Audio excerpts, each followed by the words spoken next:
am ready and excited to talk to you guys about, maybe I'm just the only one excited. Hello everyone, welcome back.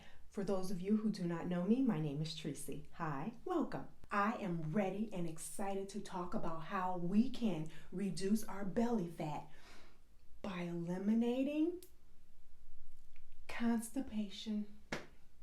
I know we talked about constipation before and a little something that you could do with some castor oil, and I don't mean take it internally to help with constipation. Constipation is a very deep-seated issue. There is a direct link between constipation and belly fat and body fat and your inability to lose weight. If you want to know how you can reduce your belly fat by addressing and eliminating constipation, press the like button. After reading several comments, I am pretty convinced that many of you are not sure of what constipation is and to what extent you are actually dealing with constipation. Constipation is the inability to pass stool, the inability to pass stool easily.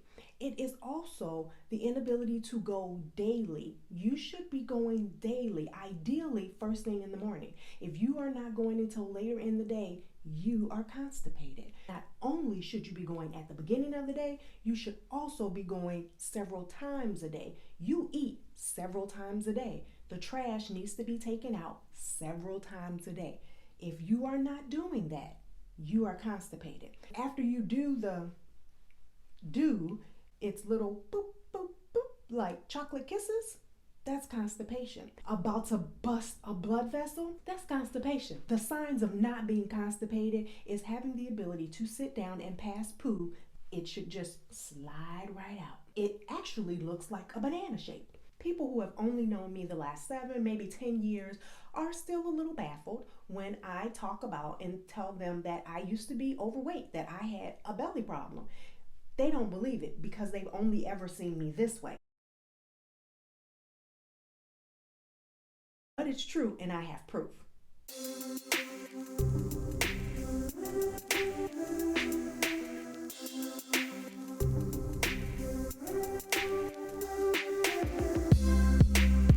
I had extra unwanted weight, particularly in the belly region.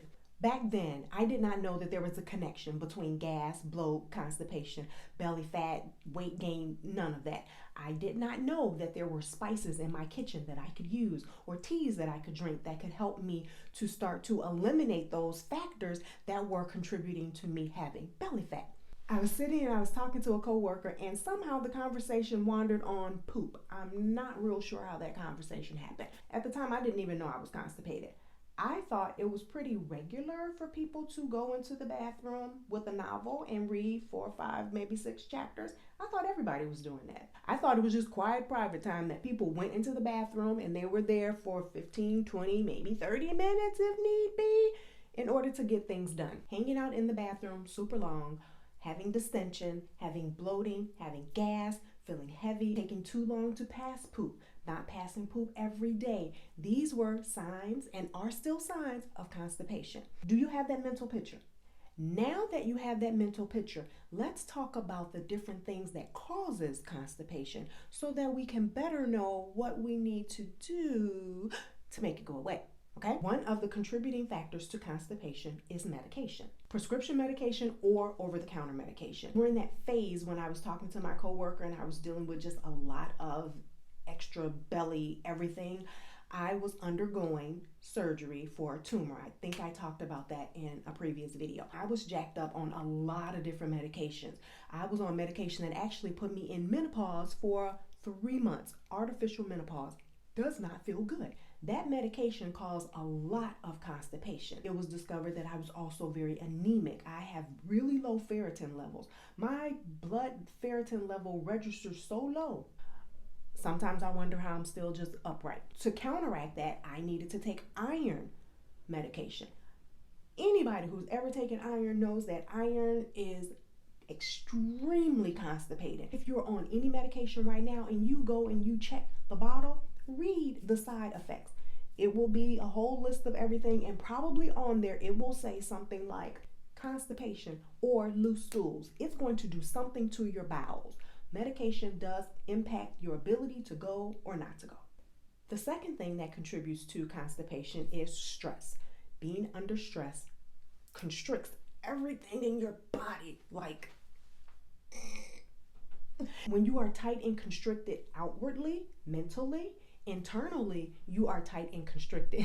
Your muscles are not relaxed. You need a relaxed environment that allows the poop to go through. I talked about this last week, so I will just briefly mention water. If we are not drinking enough water after we've eaten, the food travels down, it's sitting in our large intestines. If it sits in there too long, it starts to sop up the water that's there, creating dry, hard to pass stool. It's important that we continue to drink water to keep that area nice and hydrated. Slippery slide. We want a slippery slide.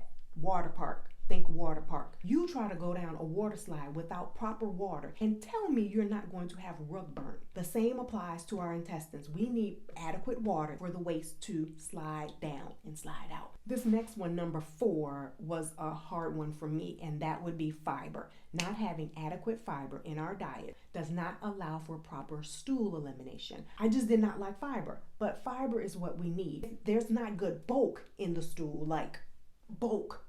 I just wanted to flex, that's all. I've been doing some weights, working, trying to get the back muscles tight, get it, because summer's coming and I want to wear my shirts with no sleeves on. So yeah, I just wanted to flex a little bit. That has nothing to do with it. Anywho, we need fiber. There's soluble fiber and insoluble fiber. I will come back and talk about all the different fibery foods that we can have that will help us to get and maintain a flat, lean belly. For those of you who have been watching this far and you're not already subscribed, now would be a good time to subscribe. I'm coming back with so much goodness. Why miss it? Why try to remember who's that cute girl that was on there that was talking about constipation? I don't remember. Tracy? Who is she? If you just subscribe, it will automatically come to your inbox. I think I'm on number 5. The next one would be change in diet or change in routine.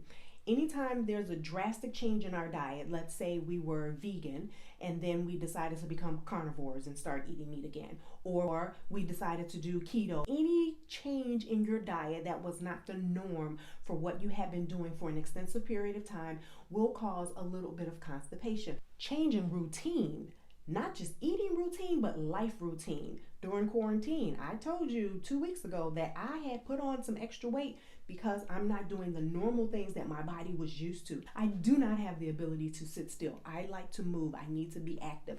It reminds me that I am alive. I do not take the ability to move and walk for granted. I am so very thankful for where I have come from. I do not want to allow myself the opportunity to slide back because I'm older, guys. I'm almost 50.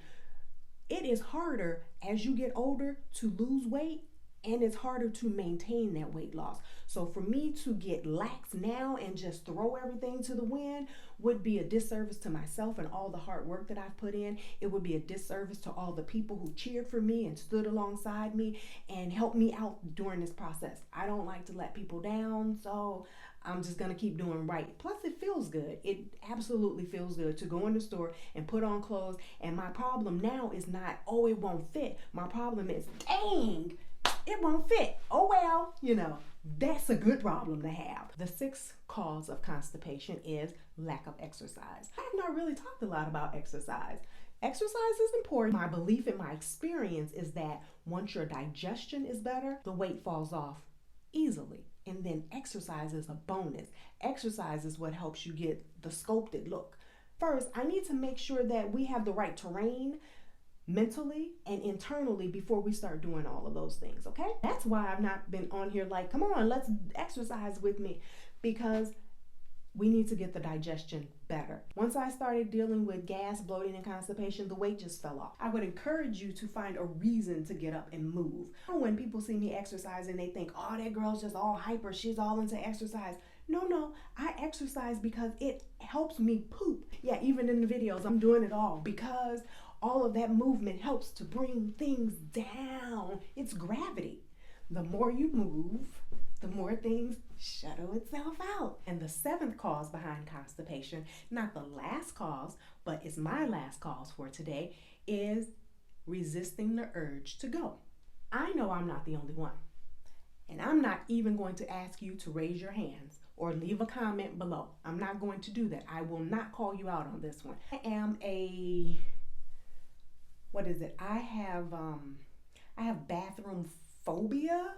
Is it bathroom phobia, or am I a bathroom snob? When you are very particular about where you will squat, what is that? Is that a phobia or is that snobbery?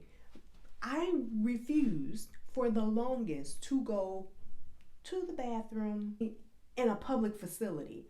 I'm out and I needed to go. I would mentally make myself not go until I got home. And then when I got home, I would go if I remembered, if the sensation, if the urge was still there. I would only go in my bathroom, nobody else's bathroom. For those of you who haven't subscribed already, don't hold the urge. Go ahead, just subscribe. For the next week, I want you to remember the 7 causes of constipation. So there's medication, there's stress, there is water, fiber, change in diet and routine, exercise, and holding the urge. Think about those. Think about the 1 or 2 or 3 or all that are contributing factors for you. If you want to, you can leave them in the comment section below. It would actually help me know which solutions I should bring to you first, the ones that are the most pressing for everyone. I will come back and talk about all of these and give solutions. I'm not just going to come on here and say, oh yeah, you guys are all constipated, you're full of shh. I'm going to come back and tell you how I dealt with it in the hopes that it will help you to deal with it. So feel free to let me know if there are any digestion, fat loss, weight loss questions that you have that you would like for me to address. If I have had experience with it, then I will certainly share it with you. I don't know everything, but the things that I do know, I know. That is enough crap talk for today. Thank you so much for spending this time with me, because I appreciate it, and you know that I appreciate you. Stay safe, stay well, and poop every day.